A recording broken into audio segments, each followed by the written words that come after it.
आज शनिवार का दिन है, जिस दिन अपन इस दरिद्रता से मिलने के लिए पीपल के पेड़ के नीचे आए हैं। हिंदू धर्म में ये दिन पीपल के वृक्ष के लिए पूजनीय होगा। जो भी शनिवार के दिन पीपल के वृक्ष की पूजन करेगा, दूध चढ़ाएगा या मिष्ठान का भोग लगाएगा, लक्ष्मी और नारायण उसके घर में प्रवेश कर जाएगा। लक्ष्मी और नारायण उसके घर में प्रवेश करेगा। इसलिए नियम बनाया। कौन से दिन का? शनिवार। लक्ष्मी जी बोली, नारायण आपने तो एक दिन का वार लिख दिया। शंकर जी ने 7 वार बनाए हैं, रविवार, सोमवार, मंगल, बुध, गुरु, शुक्र और शनि। ये शिव जी ने बनाया। अब एक दिन आपने अपना बना लिया, बाकी के दिन अगर कोई इस पीपल के वृक्ष के नीचे आएगा और यहां तो दरिद्रता बैठी है, तो उसका क्या होगा?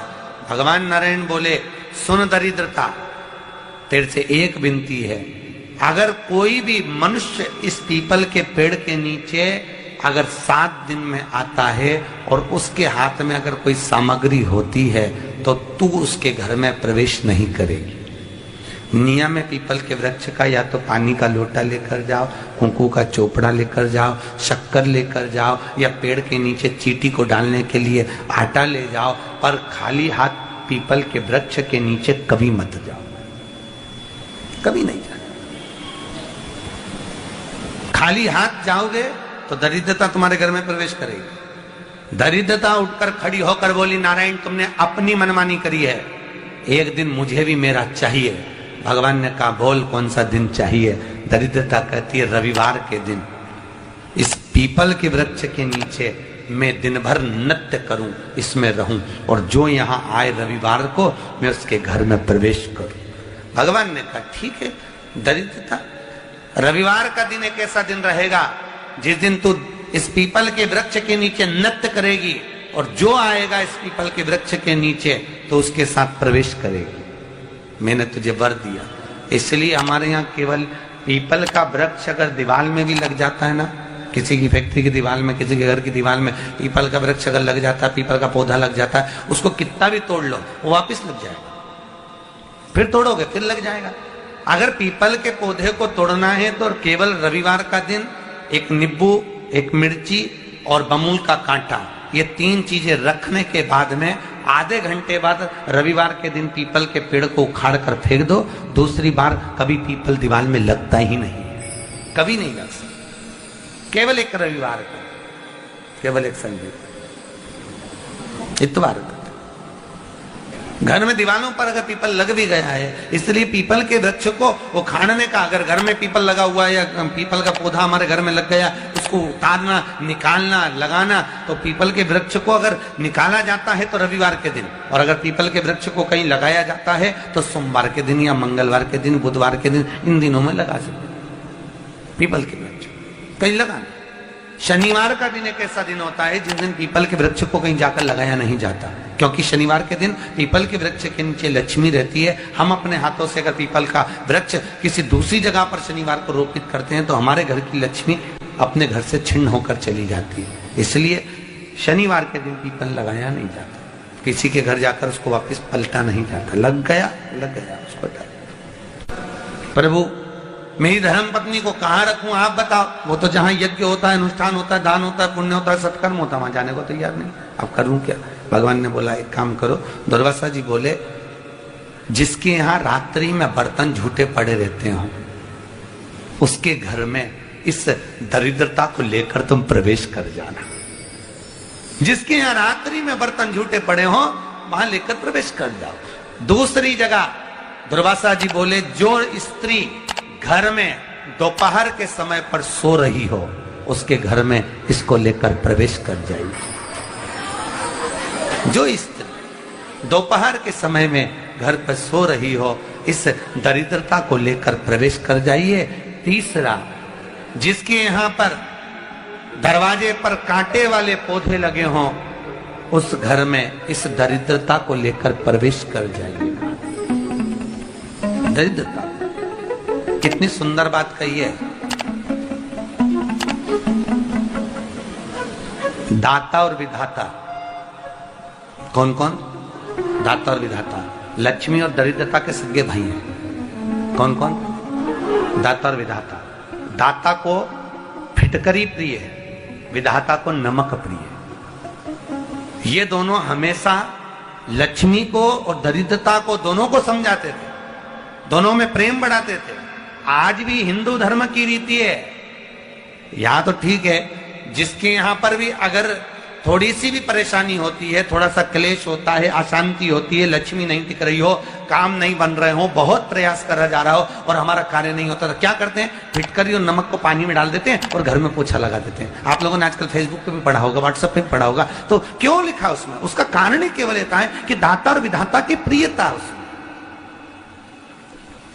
माता ख्याति के जो 4 बच्चे हुए, इसमें जो 2 लड़के हैं, दाता और विधाता, उसकी प्रियता उस बात,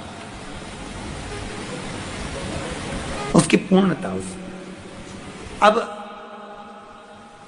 दुर्वासा जी बोले अपनी धर्म पत्नी को वहां लेकर, जहां कांटेदार पौधे लगे हों वहां पर लेकर प्रवेश कर जाइए।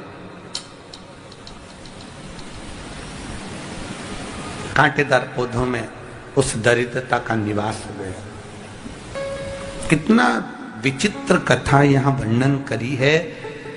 श्रीमद् भागवत के अंतर्गत जो वर्णन किया कि मृत्यु निश्चित है, रोग ऐसा शनि महाराज के कारण हो गया हो, अच्छे काम करते करते उल्टे हो रहे हैं, होते हैं किसी किसी के साथ में, विपरीत परिस्थितियां आ जाती है, अच्छा करने जाओ बुरा हो जाता है, अच्छा कर्म करने जाओ बुरा हो जाता है। तो पीपल के वृक्ष की जो छाल होती है, छाल देखिए, पीपल के वृक्ष में जो छाल लगी होती है, उस छाल को घिसकर चंदन बनाकर भगवान शंकर का स्नान कराकर, अभिषेक कराकर, पूजन कराने के बाद में पिपलेश्वर महादेव का नाम लेकर, कौन से महादेव? पिपलेश्वर महादेव का नाम लेकर वो जो घिसी हुई छाल होती है, उस छाल का तिलक भगवान शंकर को लगा लो और उसी का थोड़ा सा भाग अपने कंठ पर, मस्तक पर लगाना प्रारंभ कर दो। धीरे धीरे जो विपरीत दशा है वो सुधरना प्रारंभ हो जाती है। पर नाम याद रखना, पिपलेश्वर। काशी में जो शिव जी की स्थापना कौन ने करी? काशी में जो शंकर भगवान बैठे उनकी स्थापना करी थी शनि महाराज। किसने करी थी? शनि महाराज ने। क्योंकि भगवान शनि महाराज को उनकी माता के द्वारा श्रापित हो गए और शनि महाराज कांपने लगे। शनि महाराज कांपते कांपते, मैं जाऊं तो जाऊं कहां, करूं तो करूं क्या? महाराज, शनि महाराज दौड़े और दौड़कर भगवान भोलेनाथ के पास पहुंचे। हे शंकर, त्रिकालदर्शी, कैलाशी, अविनाशी, कृपा करिए बाबा भोलेनाथ, कृपा करो। क्योंकि दुनिया में 33 करोड़ देवी देवता हैं जिनको शनि लग सकता है, केवल एक, किसको छोड़कर? शिव को छोड़कर। राम जी को शनि लगा तो 14 वर्ष वनवास चले गए। कृष्ण को शनि लगा तो मथुरा छोड़कर द्वारका चले गए। शनि लगा। हनुमान जी को शनि लगा तो गुफा में बैठकर राम राम जपना पड़ा। शनि सबको लगता है, केवल शनि नहीं लगता तो एक मेरे महादेव को, मेरे भोले बाबा को नहीं लगता। शंकर के पास में शनि आ गए। शनि ने आकर कहा, भोलेनाथ कृपा करिए बाबा, मैं बड़ा कष्ट में हूं, मैं करूं क्या? बाबा भोलेनाथ ने कहा, जा गंगा जी के तट पर काशी में जाकर एक शिवलिंग की स्थापना कर, उसकी आराधना कर और तेरा शरीर ठीक हो जाएगा, कष्ट नहीं भोगेगा। शनि महाराज ने काशी में जाकर शिव जी की स्थापना करी।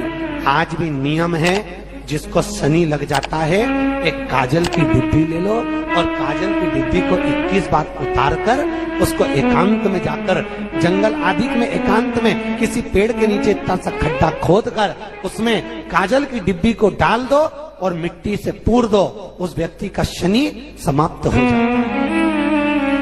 काशी विश्वनाथ का नाम लेकर काजल की डिब्बी को 21 बार उतार कर अगर काशी विश्वनाथ का नाम लेकर शनि वाले व्यक्ति को अगर पेड़ के नीचे दबा दे, शनि समाप्त, शनि उसको परेशान नहीं कर सकता। काशी कितनी मूलता, उस क्रम को देखिए। भगवान शंकर पर विश्वास रखकर एक एक पल, एक एक घड़ी, एक एक समय, एक एक नक्षत्र का शिव महापुराण में वर्णन है। यहां तक शास्त्र कहता है कि पीपल के वृक्ष की जब भगवान शिव रचना करे, पीपल के वृक्ष की जब रचना करी गई तो उस पीपल के वृक्ष में भी कौन सा समय किसका है, ये शिव महापुराण वर्णन करती है। सुबह 4 बजे से लेकर 7:30 बजे तक पीपल के वृक्ष में ब्रह्मा जी का वासा होता है। 7:30 बजे से लेकर 10:30 पौने 11 बजे तक पीपल के वृक्ष में भगवान विष्णु का वासा होता है। 10:30 बजे से लेकर पीपल के वृक्ष में 11:30 बजे तक पितरों का वासा होता है। 11:30 बजे से लेकर 12:30 बजे तक पीपल के वृक्ष में आहूतों का वासा होता है। 12:30 बजे से लेकर शाम को 4 बजे तक पीपल के वृक्ष में वासुकों का वासा होता है। 4 बजे से लेकर शाम को 7:30 बजे तक पीपल के वृक्ष में शंकर का वासा होता है। 7:30 बजे से लेकर 9:30 बजे तक पीपल के वृक्ष में कुबेर का वासा होता है। 9:30 बजे से लेकर फिर कुबेर के वृक्ष में अन्य देवों का वासा चालू हो जाता है। इसलिए हमारा हिंदू धर्म कहता है, हमारे शास्त्र कहते हैं कि पीपल के वृक्ष को जब पूजा जाता है, पीपल के वृक्ष की जब पूजन करी जाती है तो सुबह 10:30, 11, ज्यादा से ज्यादा 11:30, ज्यादा से ज्यादा 12, उसके पहले पीपल के वृक्ष की पूजन कर लेना चाहिए। रात को कुबेर का वासा होता है, इसलिए पीपल के वृक्ष में दीपावली के दिन रात्रि को 8:30 बजे से लेकर 9:30 बजे के बीच में जो पीपल के वृक्ष के नीचे घी का दिया लगाता है, उसके घर में कभी संपदा की कमी नहीं आती है, क्योंकि कुबेर स्वयं विराजमान होता है पीपल के वृक्ष के नीचे। क्यों? क्योंकि 11:30 बजे से लेकर 12:30 बजे तक पीपल के वृक्ष में पितरों का वासा रहता है, आहूतों का वासा रहता है, फिर वासुकों का वासा आता है।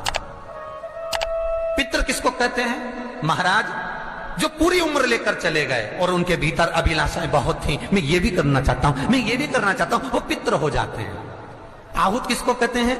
जिस माता के गर्भ में बच्चा जन्म ले और मर जाए, या 6 महीने का गर्भ धारण करने के बाद अवर्षण हो जाए, जीव पड़ने के बाद 6 महीने के बाद अगर बच्चा गर्भ में भी शांत हो जाता है, कुंवारी अवस्था में शांत हो जाता है, जिसका विवाह नहीं हुआ ऐसा बच्चा जब शांत हो जाता है, अधोगति में कोई मर जाता है, सुसाइड कर एक्सीडेंट में किसी भी रूप में मर जाता है, तो वो आहूत कहलाता। शनिवार के दिन जो पीपल के वृक्ष में सरसों के तेल का दीप लगाता है, उसको शनि कभी परेशान नहीं करता। एक बात हमेशा ध्यान रखिएगा, मान लो अगर कोई भारी रोग ऐसा शनि महाराज के कारण हो गया हो, अच्छे काम करते करते उल्टे हो रहे हैं, होते हैं किसी किसी के साथ में, विपरीत परिस्थितियां आ जाती है, अच्छा करने जाओ बुरा हो जाता है, अच्छा कर्म करने जाओ बुरा हो जाता है। तो पीपल के वृक्ष की जो छाल होती है, छाल देखिए, पीपल के वृक्ष में जो छाल लगी होती है, उस छाल को घिसकर चंदन बनाकर भगवान शंकर का स्नान कराकर, अभिषेक कराकर, पूजन कराकर, पूजन कराने के बाद में पिपलेश्वर महादेव का नाम लेकर, कौन से महादेव? पिपलेश्वर महादेव का नाम लेकर वो जो घिसी हुई छाल होती है, उस छाल का तिलक भगवान शंकर को लगा लो और उसी का थोड़ा सा भाग अपने कंठ पर, मस्तक पर लगाना प्रारंभ कर दो। धीरे धीरे जो विपरीत दशा है वो सुधरना प्रारंभ हो जाती है। पर नाम याद रखना, पिपलेश्वर। जम कितना भी दुख, विपदा, कष्ट सम्मुख में खड़ा हुआ हो, कितना भी दुख, पूंजी धन की अगर आपको कमी पड़ रही है और ऐसा लग रहा है कि मेरे पास में कुछ भी नहीं, हम तो यहां तक कहेंगे कोई मकान बना रहे हो, बेटी का विवाह कर रहे हो, बेटे का विवाह कर रहे हो, कोई अच्छा कार्य कर रहे हो, धन संपदा की भी कमती दिखे तो उस समय पर कांता भगवान का स्मरण कर, कांता चक्र का स्मरण कर, शिव और नारायण का नाम लेकर, एक बेलपत्र, एक शमी पत्र, एक श्वेत पुष्प, एक लाल पुष्प, दोनों हाथ में लेकर भगवान शंकर के अशोक सुंदरी के स्थान पर अगर समर्पित करा जाए तो संपदा की भी कमी नहीं आती। वो कांता चक्र है जो नारायण के। यहां तक शिव महापुराण की कथा कहती है, अगर कोई विद्वत ब्राह्मण ने आपको बताया है कि आपके घर में पितृदोष है, कोई विद्वान ब्राह्मण ने बता दिया कि आपके घर में काल सर्प दोष है, कोई विद्वान ब्राह्मण ने बता दिया कि आपके यहाँ पर ये वास्तु दोष है और इस दोष को मिटाना जरूरी है। कोई ने आपको बताया, उस समय पर हमें घबराना नहीं।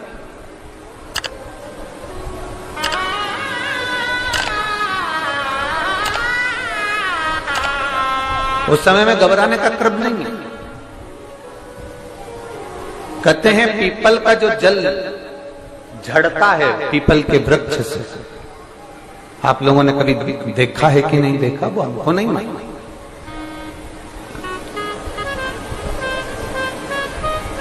कितना भी अगर कोई वास्तु दोष बता दिया, पितृ दोष बता दिया, काल सर्प दोष बता दिया, कितना भी अगर कोई दोष बता दे, तो पीपल का जो जल वृक्ष में से झड़ता है, कभी कभी आप उसके नीचे हाथ रखकर देखना, थाली रखकर देखना, उसमें पत्थर पर देखना, तो वहां पर भी पानी के निशान आपको मिलेंगे, बूंद के निशान मिलेंगे।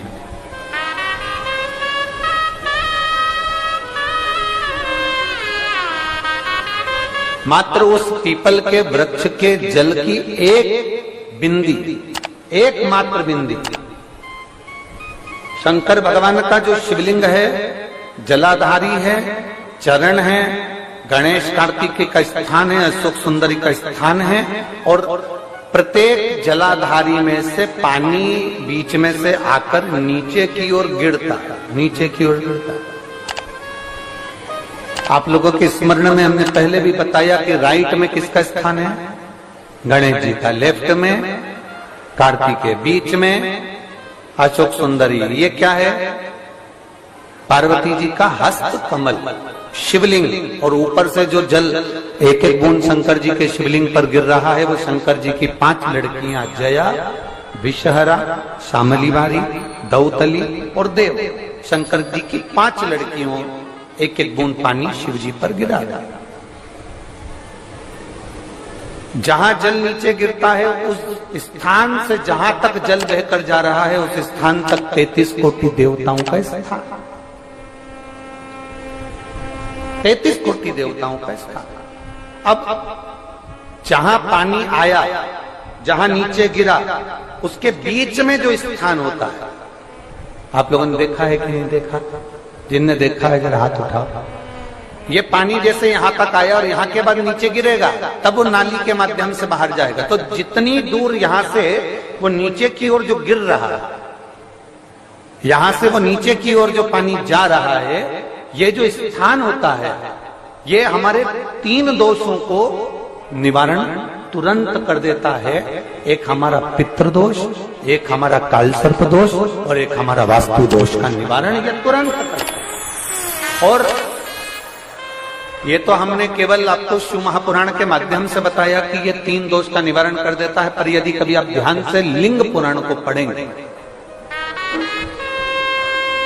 आप यदि लिंग पुराण को पढ़ेंगे और गीता प्रेस गोरखपुर की लिंग पुराण को लाकर यदि आप पढ़ते हैं, या गीता प्रेस गोरखपुर की शिव अंक को भी आप अगर पढ़ेंगे, उसका नंबर हमारे स्मरण में नहीं आ रहा है, शिव अंक को भी अगर आप पढ़ेंगे तो उसमें भी आपको वर्णन मिलेगा कि हम तो केवल 3 दोष का बता रहे हैं, पर हमारे शास्त्र तो यहाँ पर और भी दोषों का वर्णन कर रहे हैं। जैसे किसी ने बता दिया आपको शनि का दोष है, किसी ने बता दिया मंगल का दोष है, किसी ने बता दिया आपको केतु का दोष है, किसी ने बता दिया आपको राहु का दोष है, किसी ने आपको कह दिया कि बृहस्पति का दोष है, किसी ने कह दिया आपको ये वाला दोष है। दुनिया के जितने दोष पीपल के वृक्ष के झड़ता हुआ जल की एक बूंद का स्पर्श, भले वो सूख गई हो, उसका एक स्पर्श